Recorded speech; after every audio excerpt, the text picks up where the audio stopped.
Serger, quilt locker, over quilter. I'm an over quilter. Or am I an under quilter? Because I do underquilt things, but I have been known to overquilt them too.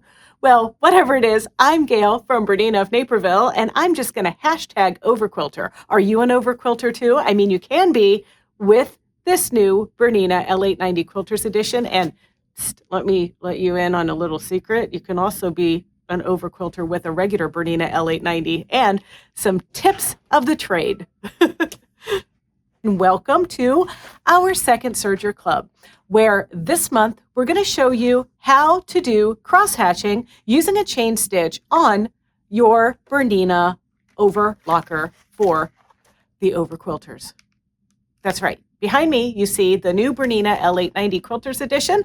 It's so cute. I just love the decoration, and I love this technique here. Now, this was done, this little image that you see there is representing cover stitching and chain stitching, but we're just going to use the chain stitching today, and we're going to play with a couple different threads, and we're going to go through some of the tips and tricks that you might see in the new book of Serger Quilting for overquilters. So let's get to it. We're keeping it a little bit easy this month with our Serger Club, but there are some delicate adjustments that we're going to need to do with our machine. So we're doing a chain stitch, which is just a thread through the right cover needle. That's the yellow path in cover stitching. And then we're going to thread the purple path, which is the cover stitch looper, with various different threads. But to just get our feet wet, to just do some regular quilting, let's use some Aurifil 50 weight thread in both our cover stitch and our needle paths. Now, some of you might enjoy making this stitch just a little bit longer, and if you want to do that, no problem, but you're going to have to loosen the tension. Now, if you decide that your batting is a little poofy and you see like you're getting some drag, then you're going to want to release your presser foot pressure. One of the things you might have noticed is that when you reduce your tension, you get a little I button there. Well, it's not recommended to go, let's say, below 3.1, but I have found that this Aurifil thread is really thin, and when we try to do a lot of thickness and we try to do our long stitch, I had the optimum tension adjustment right at 2.93 for my right cover needle, that yellow needle path. I also adjusted the speed of my serger just a little bit. Let's have a look at some of the accessories that we're going to need for today's club. Now, my BERNINA L890 Quilters Edition comes with these in a special little box. But these are the left and right guides. And some of you that have had a BERNINA for a while or a BERNINA walking foot, you know what these are, right?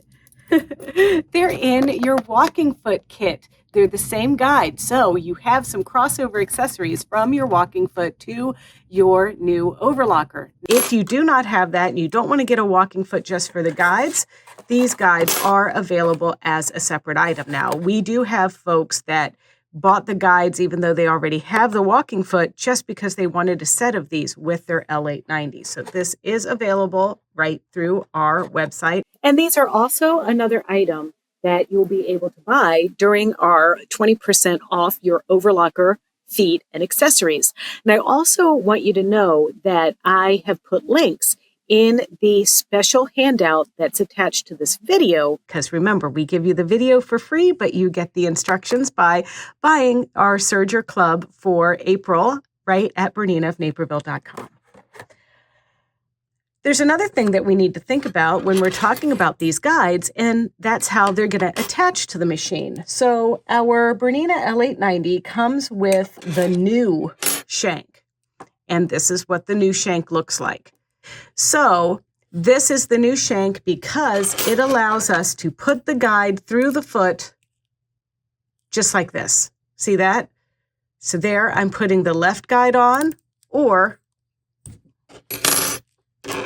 we can put the right guide on like that. Now I said that this comes on the new L890 Quilters Edition machine. If you have, for some reason or whatever, you bought the L890 like I did when it first came out, you might not have the correct shank. You might have a shank that has this little metal stopper on it like this. See the difference? So if that's the case, then you're going to take this shank and put it in a drawer and hold on to it for maybe other applications, but you're going to replace your shank with this one. And this is also available at BERNINA of Naperville. It's called the Shaft Complete L890. So the feet that I'm going to use today with my chain piecing technique is just the standard C13 foot that comes on it to do most of my serger quilting with the chain stitch. However, I am also going to do a skosh of applique, and for that, I'm using this clear foot, and this is clear foot number C27. This comes with the L890 Quilters Edition, but you can also get it for your L890 regular edition. And I know, I'm going to be showing you all kinds of serger attachments, and they are on sale this month for 20% off through April 30th, 2024. So yay for you, right? So now there is another cover stitching foot that the L890 Quilters Edition comes with, and it's this foot that kind of allows you to go over like bumpy edges and uneven surfaces and whatever, but we're going to save this one for another club. So I'm not going to use it, but once again, this one is C12, and it's available with not only your L890 Quilters Edition, but it is an accessory that you can purchase for the BERNINA L890 Regular Edition. So I mentioned that we're going to use our L890 and the 2-thread chain stitch for quilting. And this bag has been quilted with the chain stitch. Now this is the underside of a chain stitch with the Aurifil 12-weight thread fed through the cover stitch looper. And you can see the effect that you get with this bag. Now the inside, I had used the fabric, this stripy fabric, as my guide for this stitching. You can see there's my straight stitch of this chain stitch there, because I made this before the guides were available.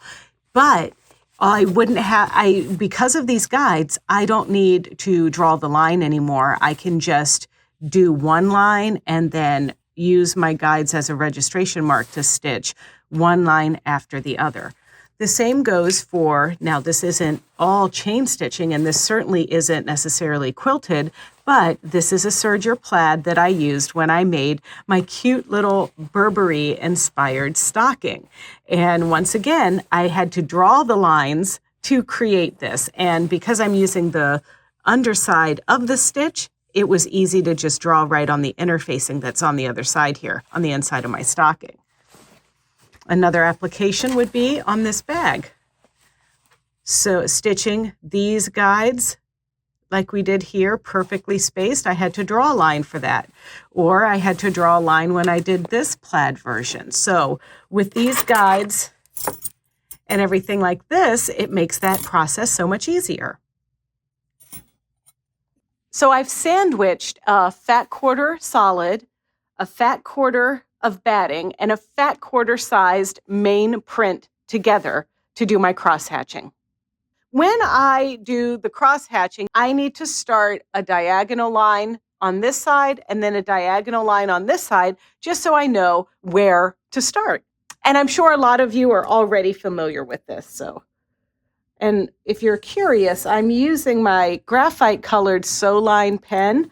I really like these. It's got like a little eraser companion, and these marks come off very easily, but it's something that's easy for me to see clearly when I make my lines. And I also like using a ruler that has a 45-degree line to get started. All right, so I'm sitting here at my BERNINA L890 Quilters Edition, and I've got the right needle inserted. Everything is threaded up for the chain stitch, which is the needle threaded and the purple path cover stitch looper. And you saw me mark my pieces, and I am actually going to use the right guide And I love these little rulers like this when I'm doing a project like this, because I'm going to do 2 inches between my stitched rows here like this. And I can just easily push my little guide up to the side of the ruler. Now, there's another way I'm going to show you that you're really going to love. But once I get everything lined up, I'm actually going to be stitching on that initial drawn line that you saw me do when I marked my angles. And then I'm just doing my best to keep my hands, keeping my fabric nice and flat and pushing it through the machine, guiding the right side of the guide to my previous line of stitching. Now, once you have completed stitching a row, one of the things that I find is crucial is to end your stitches and lock them.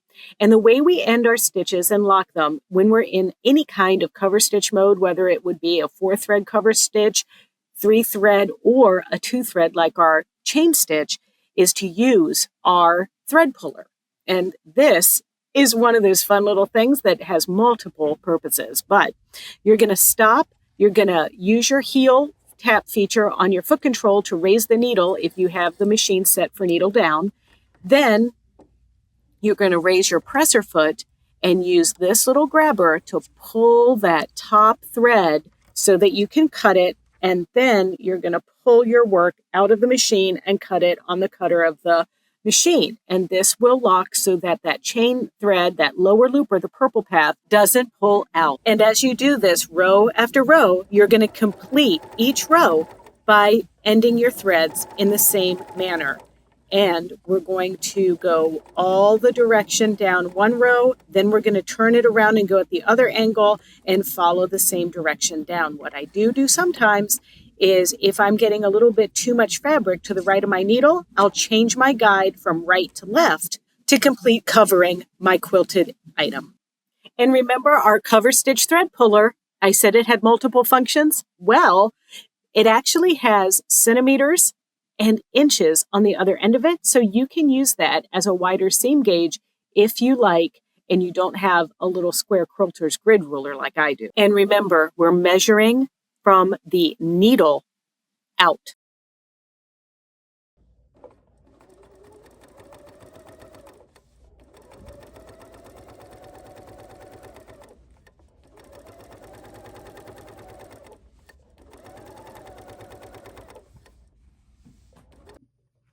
You might even be able to see in my sample that, I kind of steamed it as I went along, and it has that little squished up look.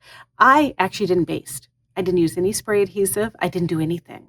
Now, obviously, using some 505 spray or some KK 2000 could be really helpful in keeping everything nice and flat. But we experiment here in Club, and you should be free to experiment as well, because some of the best techniques are started with, throwing caution to the wind.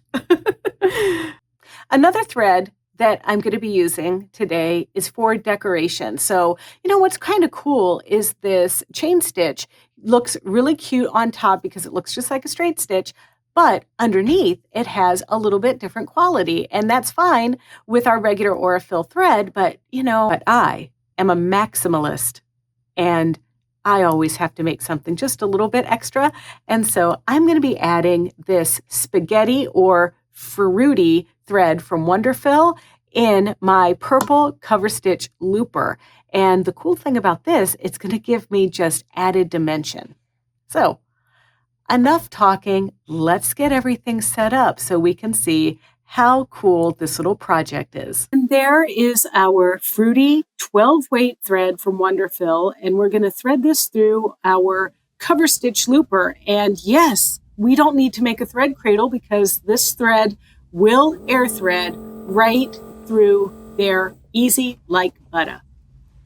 And then I'm just going to pull that to the back. I don't need to change my needle because I'm still using my Aurifil 50 weight thread, but I am going to readjust my seam guide, and this time I'm changing it to be 1 inch from the needle, and you can use your cover stitch thread puller or your little 2.5 inch ruler.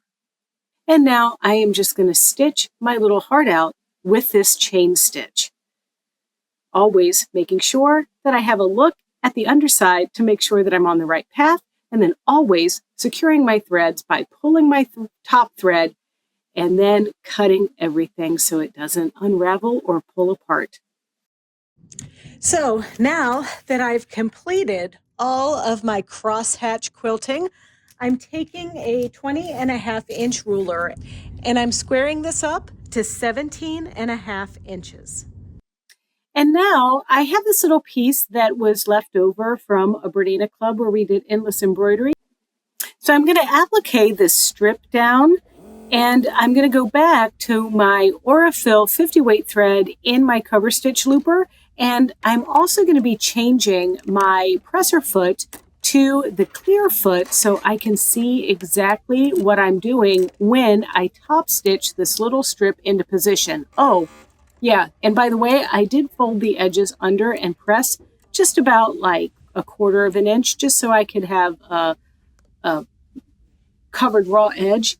I could have serged it, I know, but that wasn't the aesthetic I was looking for on this project. So I am choosing to line this up with one of my needles that's not here. So I'm lining it up with like the needle marker for the left overlocker needle.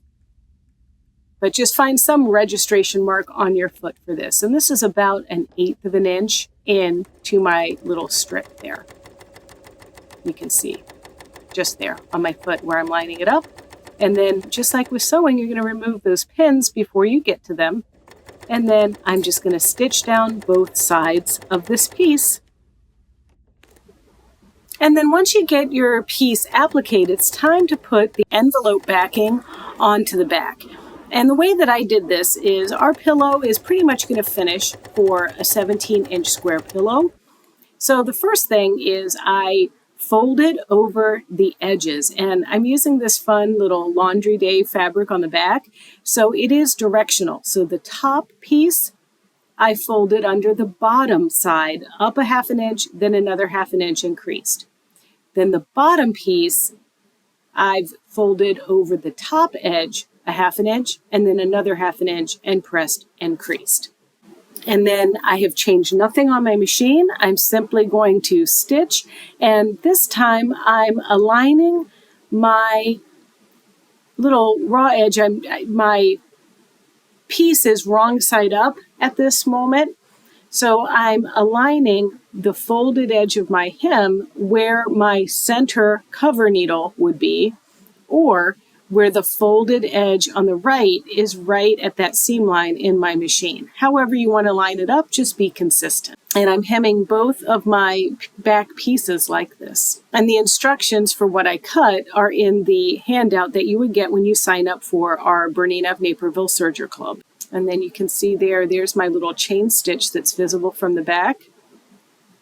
I wanted everyone, when they saw the back of this, to know that I did the whole thing on the serger. And then I'm ending it by locking my stitches with my cover stitch loop puller, cutting, and then removing, and then repeating the process for the other piece. Once these pieces are hemmed, you're going to take your main pillow and have it be right side up, and we're making sure that we're adding the top to the top and the bottom to the bottom. So the top layer goes on first, aligning it to the top of your pillow. Then the bottom part of the envelope goes to the bottom. Seams are going to be facing each other like this.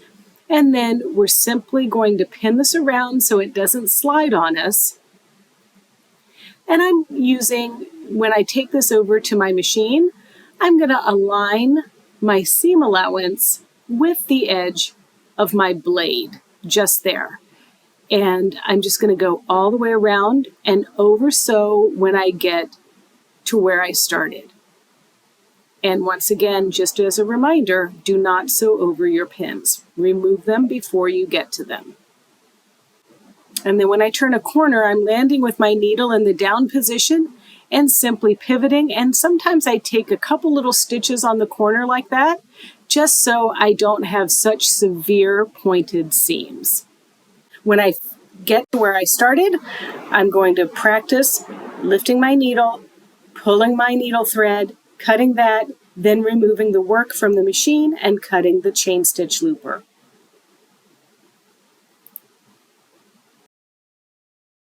what do you think? I think this is a super cute pillow. It went together really well. And I think you might be asking me or putting in the comments, hey, Gayle, why didn't you sew the pillow together with your 4-thread overlock stitch with integrated safety seam, number 1 on your machine and the overlocker side of stitches? Well, simply because I wanted to make this tutorial really simple and use just the one stitch. But that would have been a great choice because it would have saved our edges from potentially unraveling. But you know what? You make your pillow however you see fit. Even if you decide to make a pillow, you might want to make this project into a little zippy pouch or something like that.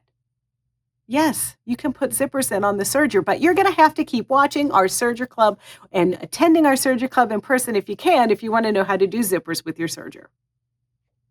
All right.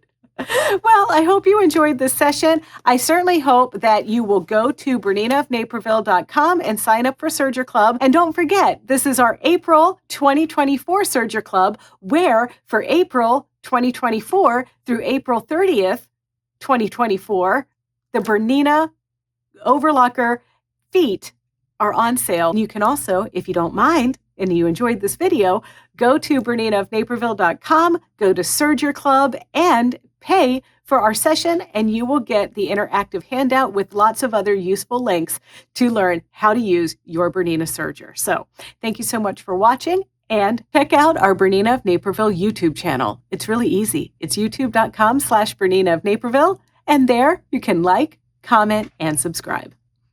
Happy over quilting.